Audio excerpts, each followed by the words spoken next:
Bonjour Marcel. Bonjour Ishan, how are you? So happy to see you. So tell me now, what is today's video about? I am so excited by this prospect. I would love to see this video. Today's video is about how to plan your home workout. Shall we include the Drogo in the video? You think he would be interested in said endeavor? Sure, we could include Drogo.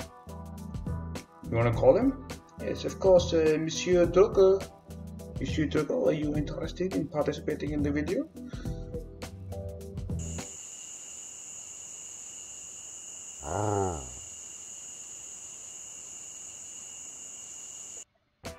So it would appear that Monsieur Drogo is only interested in eating their hamburgers.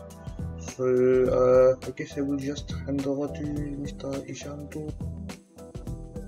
Thank you for the intro, Marcel. I don't think Drogo will be joining us. Anyway, moving on. So, today's video is about how to plan your workout at home. We're all stuck in quarantine and we need to make sure we don't lose our gains, and we want to stay on top of our workouts, and we don't want to come out with shrimp arms. So these principles that I'm going to discuss are more relevant for people who are into resistance training and whose goals are primarily to preserve muscle mass and, minimize the loss of muscle over this period, minimize the loss of strength over this period. So if you're a cardio person, the principles that I'm going to discuss in this video may not be particularly relevant to you. I'll make another video that addresses those things. But for now, let's just discuss the principles that you should keep in mind when planning a resistance training workout program at home. So the first principle that you want to keep in mind is that you need to use intensity to compensate for the lack of volume. What do I mean by that? So at a gym, you usually have weights, and those weights can help you progressively overload. Now, progressive overload is gradually increasing the resistance in your training in order to make progress. You have to gradually keep, say, increasing the weight or make the exercise difficult, basically, more difficult than it was yesterday in order for your body to make the necessary strength adaptations. So you don't have the weights in your home. So how are you going to compensate for that? Is that you increase the intensity. So now, what is a great way of increasing the intensity is, first, you should try and train to failure. What do I mean by training to failure? Basically, I want you to take each set to the maximum possible limit. I want you to do as many reps as you physically can in each set.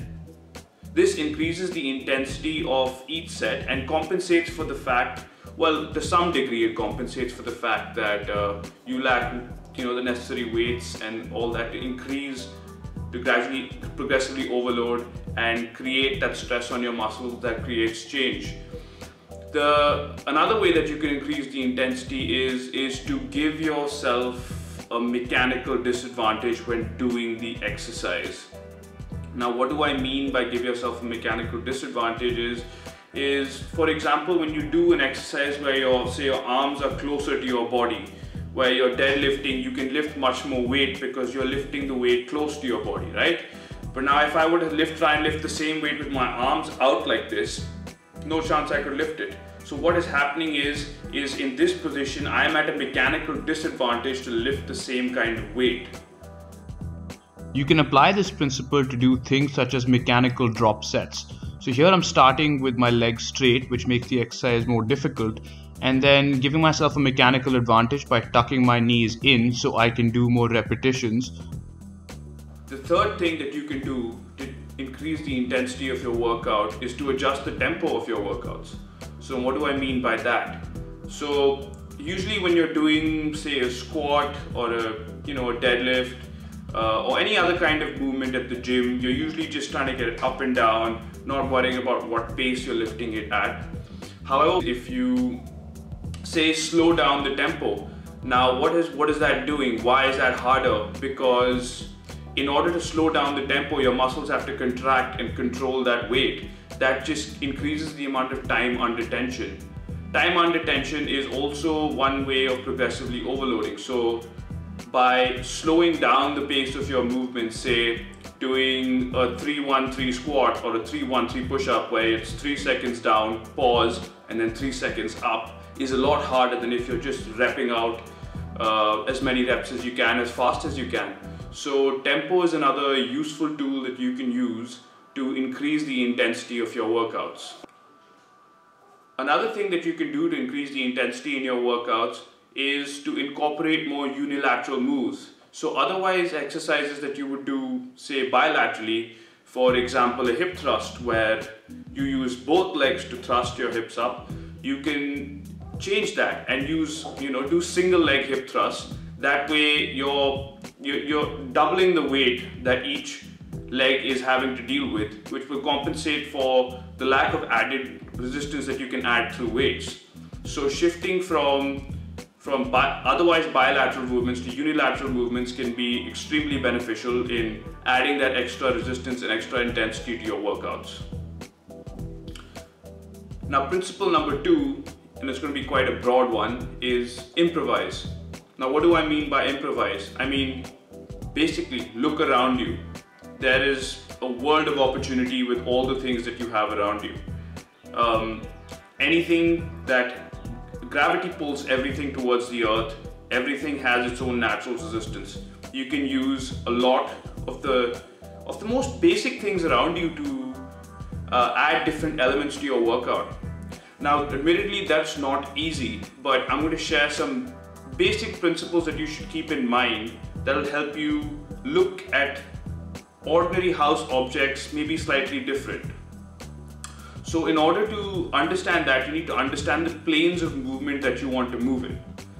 Some of you might be familiar with these, and some of you might organize your existing workout programs on these bases. So basic movements are the pushing, pulling, and isometric holds. So to understand what these mean, pushing is obviously anything where your arms start here and are pushing away. Basically you're extending. So anything that's extending away from your body is a pushing movement. Similarly, pulling is anything that you're bringing back towards your body. An isometric hold is basically working against say an immovable resistance. So there's no movement, but your muscles are contracting to hold a certain position. So an example of an isometric hold is a plank. Your core and your shoulders and a whole load of muscles, your glutes, have to be engaged in order to maintain the position, and that itself has benefits. And if you doubt the viability of isometric holds, just look at any gymnast. Gymnasts are jacked. Why? Why are they jacked? It's all isometric work. So when it comes to adding push exercises and isometric exercises to your workout, those are not particularly hard to do. Pushing is fairly easy. You can do a push-up off the ground. You can do squats off the ground, which is essentially pushing off the ground using your legs. Similarly, an isometric hold is not that hard to find. You can use, say, a plank, as I said earlier, or you could use a doorway as a resistance to hold as a side lateral raise isometric hold, which by the way is an extremely difficult exercise. So those two are much easier to incorporate into your home workouts.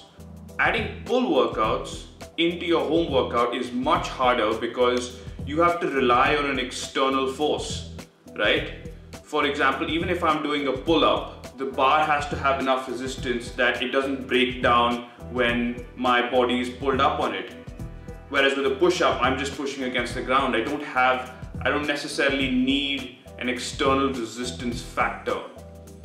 So when it comes to incorporating pull workouts, you have to be a lot more creative. I've included a couple of pull exercises in my workout plan, which I've given at the end of this, and I will provide you with demonstrations of the exercises as well. So yeah, these are my two basic principles of what you should keep in mind when you're doing a home workout. That is basically intensity, and you have to be creative. So based off that, I have made my own home workout. So my scheme for my home workout basically is to train full body. I do it about 5 times a week, but 3 to 5 times a week is great if you can manage it. I do 1 to 2 exercises per body part, and as I said earlier, I train to failure. So my home resistance training workout, which is in the description, is free for you to use. I'll just run through all the exercises. So the first exercise here is a banded push-up. I'm using a band to add extra resistance, but you can use your favorite animate or inanimate object and place it on your back to add that extra resistance to your push-up. So the next what I'm doing here is I'm setting up my door to do pull-ups. So what I'm doing is I'm placing an object under the door so it doesn't put too much pressure on the hinges, and then I'm using the top of the door to do pull-ups. Hopefully you won't have a wall like I do here, and you can go higher. Next is a unilateral exercise, the single leg pistol squat. It's hard to balance while doing this, so I would recommend finding something to hold on to. Here I'm using a band. This is a pike push-up. The purpose of the pike push-up is to target the shoulders. So instead of being in a normal push-up position, I place my upper body in a more vertical position by creating this inverted V position. You can use parts of your house such as a counter and use the corner for exercises such as dips, leg raises. Here I'm doing dips and I'm again doing them to complete failure. So this exercise is called rack chins. We set this up by putting 2 chairs together and using the tops of the chairs to pull our body weight up while remaining parallel to the ground. My brother's standing on the chairs because our chairs were kind of uneven, but hopefully your chairs are more stable than mine are. So the next exercise is again a unilateral exercise, which is the hip thrust, but rather than doing it with both legs, I'm doing single leg hip thrust. Again, with the intention of increasing the intensity and the added weight on each individual leg. So this is the first isometric hold I'm including. So it's a lateral side raise isometric hold. You can easily do this in any doorway. Maintain tension in your shoulders by pushing against the sides of the doorway. Now I'm finishing off with a triangle push-up. The purpose is to target the triceps, so the downward portion is not as important as extending completely at the top to get a full contraction of the tricep. I finished off with an ab exercise, which is leg raises, and again use the mechanical disadvantage discussed earlier. So I keep my legs straight, and as soon as I can't do any more of those, I tuck my legs in to make the exercise easier. So that's it for my video. I hope you find the workout useful, and I hope you actually use some of the principles that have been applied here. If you enjoyed the video, please give it a thumbs up. Follow me on Instagram, The Fit Skeptic. For more content like this, I'm going to be pushing out as much of this as I can, because I understand everyone is stuck at home and this kind of content is useful for everybody. So the future topics that I think of making videos on are going to be relevant to the quarantine. And hopefully you guys can stay fit through these testing times.